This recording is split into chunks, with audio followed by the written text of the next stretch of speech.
Hello, it is 9 p.m. at this time to English Nation for tonight headlines. We have in Tajura, IGAD and IOM strengthen regional coordination to address migration challenges along the eastern route.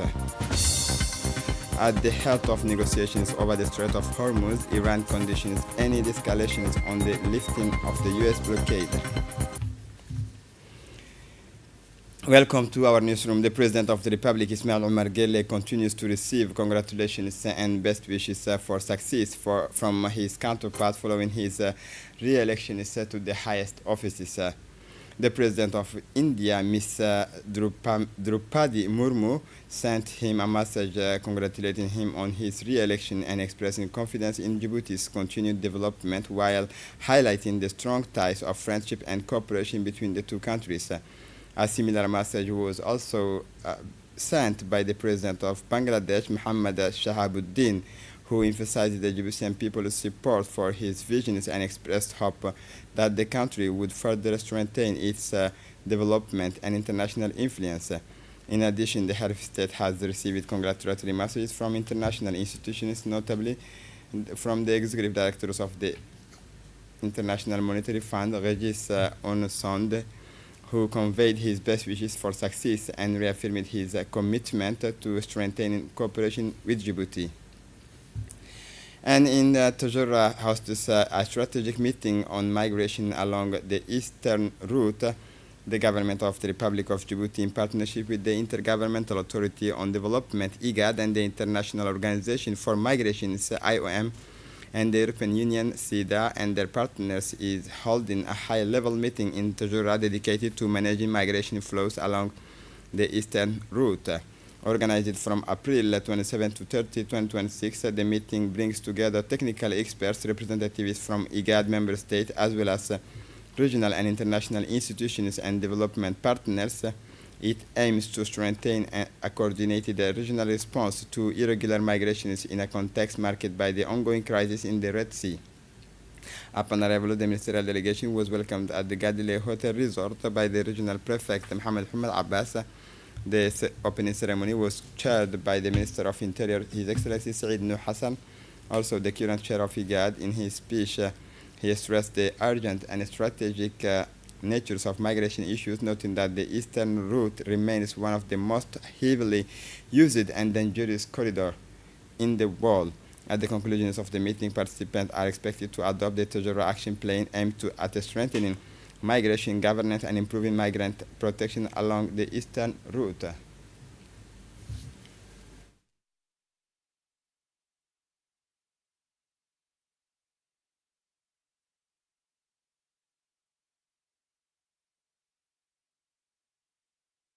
Of sustainable development while our youth, our children, our future perish in deserts and at sea.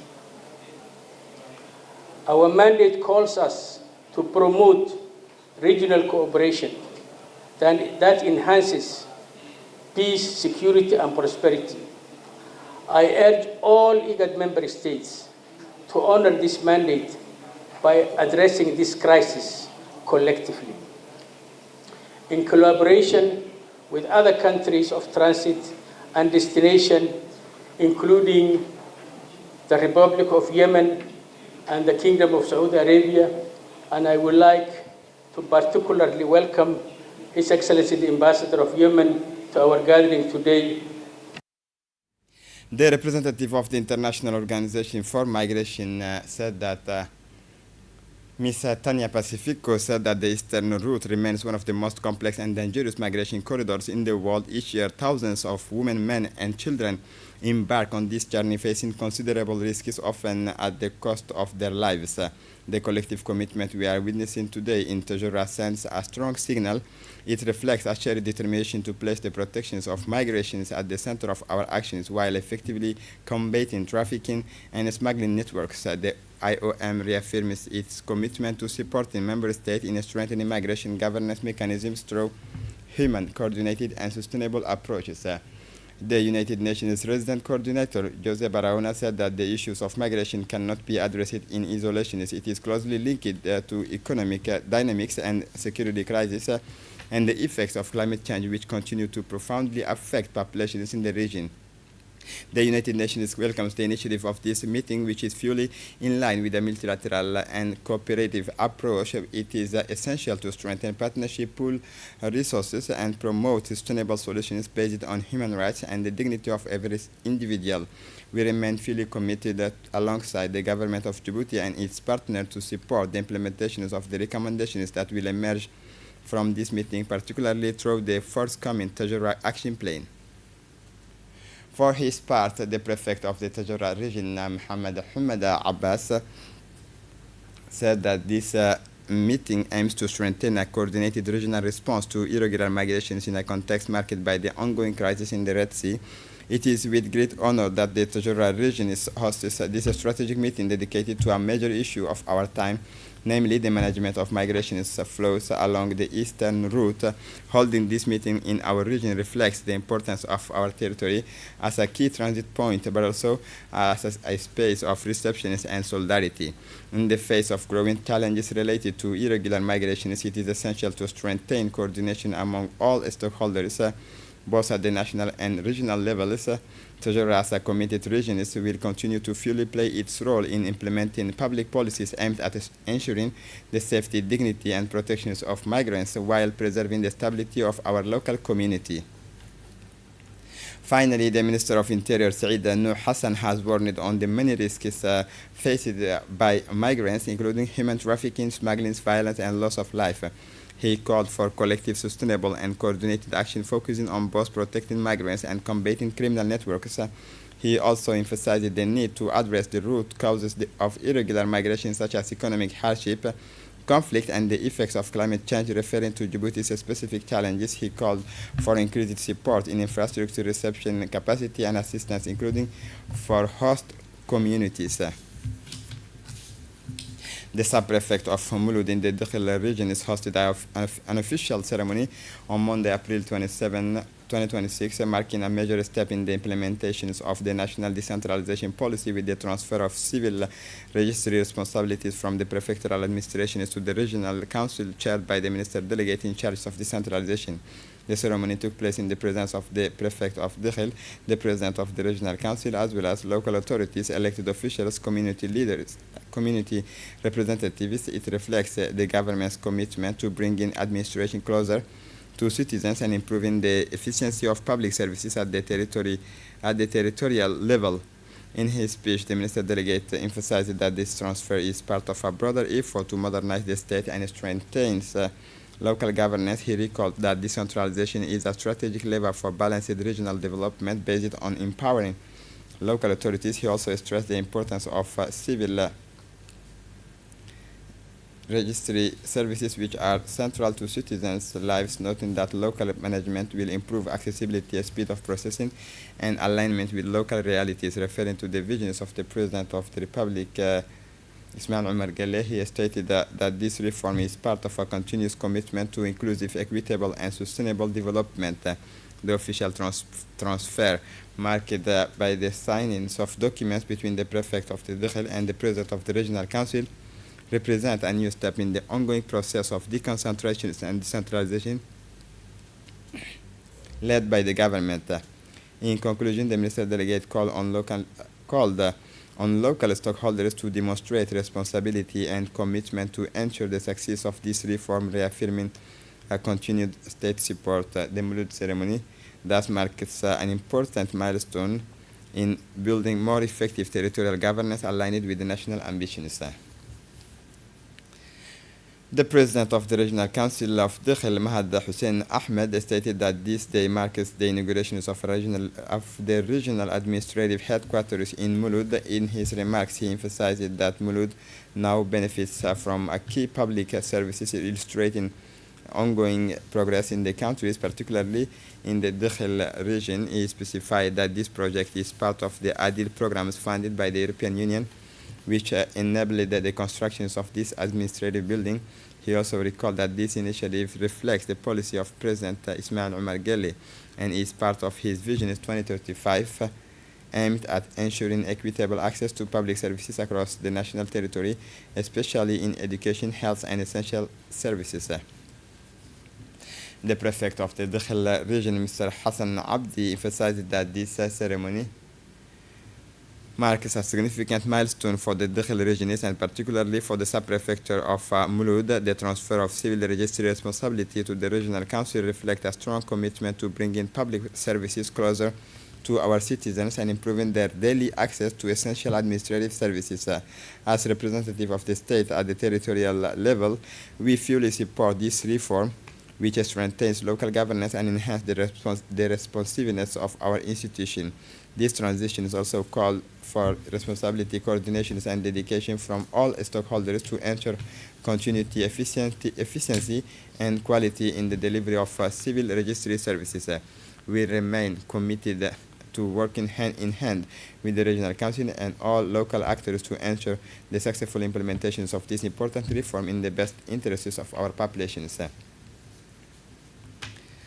Finally, the Minister Delegate in charge of decentralization, Qasim Harun Ali, said that the transfer of civil registry competencies that we are formalizing today represent a concrete and decisive step in the implementations of our national decentralization policy. It embodies our shared ambitions to modernize the state and to build a stronger, more autonomous, and more accountable local institutions. Decentralization is not merely an administrative reform, it is a strategic choice aimed at fostering balanced and inclusive development across all regions. By empowering local authorities, we enable them to better respond to the specific needs of their communities and to deliver services more effectively. Civil registry services lies at the heart of citizens' rights and daily lives. By placing their management at the local level, we are ensuring greater accessibility, improved efficiency, and closer alignment with the reality on the ground. In line with the visions of the President of the Republic, His Excellency Ismail Omar Guelleh, this reform is part of our continued commitment to inclusive, equitable, and sustainable development. I call upon all local stakeholders to demonstrate full engagement and responsibility to guarantee the success of this reform. The state will remain fully mobilized to support you through these processes. The Joint Commission, comprising representatives from the National Assembly and the National Human Rights Commission, meet today for a consultative workshop focused on implementing the Memorandum of Understanding signed between the two institutions. This partnership aims to strengthen cooperation in promoting and protecting human rights in Djibouti. The session was co-chaired by Mr. Ali Soubani Ataye, President of the CNDH, and Ms. Khaltoun Farah, Chair of the Committee on Legislation, General Administrations and Human Rights. Members of the CNDH and members of the National Assembly also participated, demonstrating the shared commitment of both institutions to the fundamental rights of Djiboutian citizens. This meeting represents a significant step forward in strengthening the legislative and institutional framework dedicated to the protection of human rights in the country. The conclusions of this workshop will be presented at the future meetings with a view to developing concrete strategy and monitoring mechanism to achieve these set objectives. For his part, the President of the CNDH, Mr. Ali Soubani Ataye, said that this meeting represents a significant step forward in strengthening the legislative and institutional framework dedicated to the protection of human rights in the country. Now we turn to the Djibouti's permanent representative to the United Nations, speaking during a high-level debate on maritime security, focusing on the crisis in the Strait of Hormuz. Listen UN Security Statement by His Excellency Mohammed Ziad Douale on maritime domain. I now give the floor to the representative of Djibouti. Thank you, Mr. President. Djibouti thanks Bahrain for convening this timely, open debate and for its leadership on maritime security. We also thank the Secretary General and the briefers for their valuable insights. This discussion takes place at a moment of heightened tension in key waterways that are vital for our collective peace and prosperity. When security is weakened in any of those shock points, the effects are felt far beyond their shores. As a literal state at the entrance of the Red Sea, Djibouti is acutely aware that the security of international shipping lanes is not an abstract concept. It is a daily strategic imperative. The Bab el-Mandeb Strait and the wider Red Sea and Gulf of Aden are arteries of the global economy. Disruption in these waters carries immediate consequences for international trade, energy security, and food supply, especially for the most vulnerable. Djibouti's position on maritime security is clear.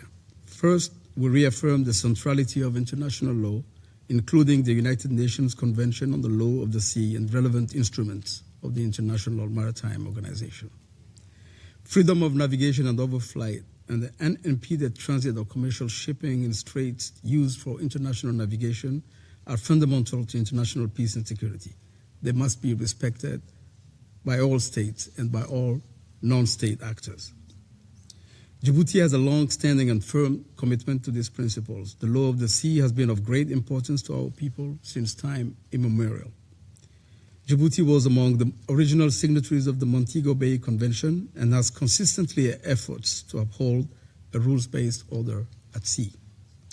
We see clearly that rights over coastal waters come with responsibilities not to impede lawful transit passage, save in full conformity with the Charter of the United Nations. Second, we believe that durable maritime security can only be achieved through genuine international and regional cooperation. Djibouti has invested in such cooperation for many years. We are proud to have hosted and supported the development of the Djibouti Code of Conduct, which has become a cornerstone of regional efforts to combat piracy and armed robbery at sea in the Western Indian Ocean and the Gulf of Aden. This experience shows that shared ownership, information sharing, and capacity building can deliver concrete results. Djibouti today hosts multiple facilities that contribute to international counter-piracy and maritime security operations and serve as a humanitarian and logistical hub for the wider region. We cooperate closely with regional and extra-regional partners to help ensure safe passage for shipping in and around the Bab el-Mandeb. Our President, His Excellency Ismail Omar Guelleh of Djibouti, has recently reiterated Djibouti's readiness to support concerted international efforts to keep vital sea lanes open, safe, and accessible, consistent with international law and the peaceful settlement of disputes. Third, we see the growing link between maritime security, environmental protection, and climate change. Our waters face multiple overlapping pressures from pollution and illegal activities at sea to rising temperatures and ecosystem degradation. Incidents involving shipwrecks and spills threaten fragile maritime environments as well as coastal communities whose livelihood depend on the sea. Addressing these risks is both a security and a development priority. The Security Council has an important role to play. It should continue to uphold the rules-based order at sea, reaffirm that no actor may threaten or use force to close or obstruct international shipping routes contrary to the Charter, condemn attacks on commercial shipping and civilian seafarers, and support efforts to de-escalate tensions in key choke points. It should encourage states to implement existing resolutions in international obligations and to cooperate with regional mechanisms that have proven their effectiveness. At the same time, the Council should remain attentive to the root causes of instability that manifest themselves at sea, including poverty, governance deficits, and the effects of climate change. Responses that focus solely on military instruments or narrow enforcement will not be sufficient. We need comprehensive approaches that integrate security, sustainable development, and environmental resilience. Thank you, Mr. President. The Ministry of Environment and Sustainable Development organized this morning in collaboration with JICE a validation workshop for the revised nationally determined contribution held at Sheraton Hotel in Djibouti, chaired by the Secretary General of the Ministry, Mr. Dina Abdallah Omar, in the presence of the Director of Environment. The meeting brought together members of the National Climate Change Committee as well as representatives of public institutions, technical and financial partners, and sector experts. The discussion focused on finalizing these strategic documents, a cornerstone of national climate policy, particularly through updating sectoral priorities, objectives, and implementations of and monitoring mechanisms. This workshop is part of the process of finalizing the revised NDC, which will serve as a reference framework for national climate actions in the coming years in line with the country's international commitments and sustainable development priorities. For his part, the Secretary General of the Ministry of Environment and Sustainable Development, Dini Abdallah Umar, said that the discussions focused on finalizing these strategic documents, a cornerstone of national climate policy, particularly through updating sectoral priority, objectives and implementation and monitoring mechanisms. As a signatory to the Paris Agreement, Djibouti reaffirms through this process its commitment to reducing greenhouse gas emissions and strengthening its capacity to adapt to climate change impact in a context of high vulnerability marked by drought, pressures on water resources, and ecosystems degradations. The National Road Safety Awareness Week, organized under the patronage of the Prefect of the Djibouti City, concluded yesterday, marking the culminations of a broad collective mobilization to strengthen road safety in the capital. Initiated by Trust Assurance in partnership with the Djiboutian Road Agency, ADR, the campaign brought together the National Police, the National Gendarmerie, Civil Protection, ESMUR, and the Ministry of National Education, Vocational Training, MENFOP, around a shared objective is strengthening road safety awareness. Throughout the week, awareness campaigns were conducted among school children to teach safe road practices, as well as among drivers on major roads in the capital, with support from the National Police and Gendarmerie. The initiative also included the practical measures, notably the upcoming installations of several directional signs in the city center, improving navigation and enhancing road safety. Through this collective mobilization, organizers reaffirmed their commitment to making road safety a national priority and a shared responsibility. The Prefect of the Djibouti City, Abdi Hassan, who reflects on the challenges and outcomes of this Road Safety Awareness Week, said that the initiative is also included practical measures, notably the upcoming installations of several directional signs in the city center, improving navigation and enhancing road safety. Through this collective mobilization, organizers reaffirmed their commitment to making road safety a national priority and a shared responsibility. Under the patronage of the Djibouti Chamber of Commerce, the constructionist and public works sector held the first sessions of its Constituent General Assembly, marking an important step in structuring and professionalizing this key sector. The meeting was chaired by the President of the Djibouti Chamber of Commerce, Yusuf Musa Dawale, in the presence of a wide range of economic actors and representatives of companies operating in the sector. The session provided a platform for discussions on key sector challenges, including improving the working environment, enhancing service quality, and developing partnership among stakeholders. Participants also examined the main constraint facing the profession, emphasizing the need to align the training with labor market demands and strengthen technical skills. The proceedings resulted in the adoption of the studies and the elections of governing bodies tasked with steering the sector's development in the next phase. The initiative is part of the modernization drive in the construction sector, aiming to improve performance and strengthen its contribution to the national economy.